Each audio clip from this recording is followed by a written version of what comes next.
El 13è punt de l'ordre del dia és la moció subsegüent a la interpel·lació al Govern sobre les polítiques de l'aigua, presentada pel grup parlamentari de Catalunya Sí que es pot.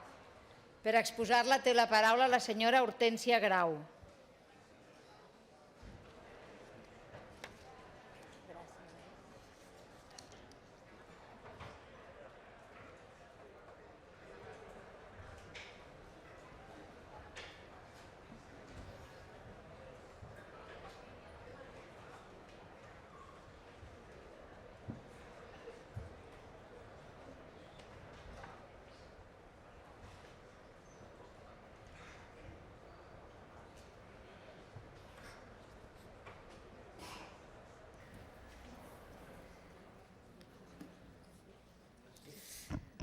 Presidenta,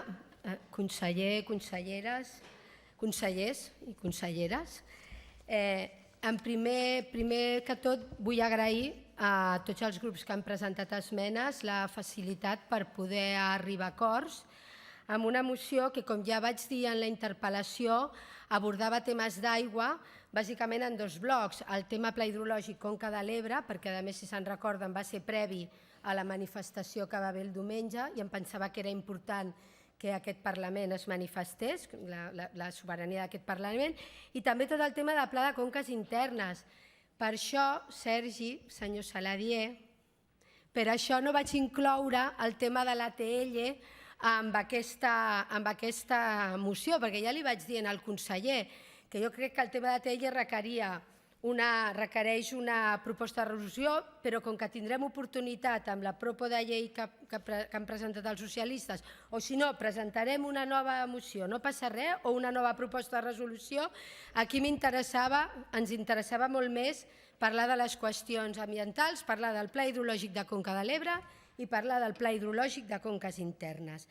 Per tant, dit això, a mi em sembla molt important que aprovem molts dels punts d'aquesta moció que avui tenim. Mireu, i el primer, per exemple, em sembla importantíssim, que el Parlament de Catalunya manifesti en el govern de l'Estat espanyol aquest rebuig en aquest pla nacional, que posi la seva sobirania. Crec que és molt important si aconseguim aprovar aquest punt, perquè ja no és les entitats, ja no són els partits, és el poble de Catalunya, que la sobirania rau en aquest Parlament. Em sembla també molt important que hagin pogut treballar totes les qüestions de blindar que no hi hagi cap transvasament i que puguem aprofitar i que haguem d'aprofitar els recursos que ja estaven concretats en el pla de Conca, que és tot el tema de la dessalació, tot el tema de l'estalvi, tot el tema de la depuració i, per tant, blindem d'alguna manera el que, malgrat hi hagi un dèficit hídric, com deia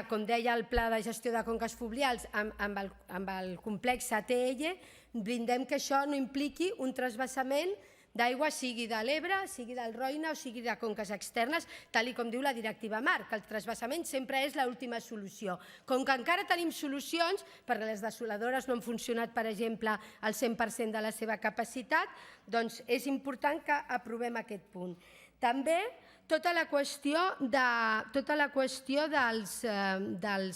les bones pràctiques, i això agraeixo a Ciutadans, perquè garanteixin la supervivència del Delta de l'Ebre, tot el compliment de les directives europees. I aquí m'alegra molt que Ciutadans també s'impliquin en això, perquè és una qüestió amb la que tothom, i contra més força fem, més força tindrem a la Unió Europea, que és on finalment caldrà que acabem defensant aquest pla. També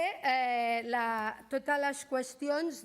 també hem acceptat totes les esmenes de la CUP, excepte amb el tema de regadius, perquè, clar, vostès en la moció anterior, quan pacten en el govern el tema de regadius, pacten estudiar, revisar tot el sistema Xerta-Sénia Segarra-Garrigues, i quan jo dic el mateix, a mi em diuen no, revertir. Home, no, doncs si revisem i estudiem, però el que no es pot ser és quan jo estic en el govern, reviso i estudio, i quan presento esmenen als altres vull revertir-ho tot. Vull dir, si revisem i estudiem, revisem-los i estudiem-los, que ja ho hem dit amb la consellera, que és un tema que crec que s'hi hauran de posar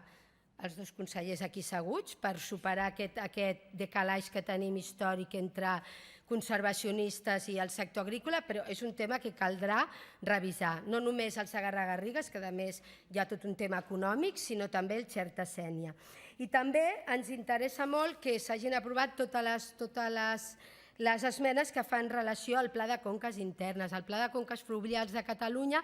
que està pendent ara de respondre a totes les al·legacions, que ens agradaria, ens costa, que el govern està treballant amb les al·legacions, però que creiem que si s'aprova amb aquestes esmenes i amb moltes de les al·legacions que han presentat entitats com Aigües Vida, com Ecologistes en Acció, jo crec que es podrà millorar aquest pla de conques i realment complir amb la Directiva Marc de l'Aigua. Així que moltes gràcies a tots i fins la propera.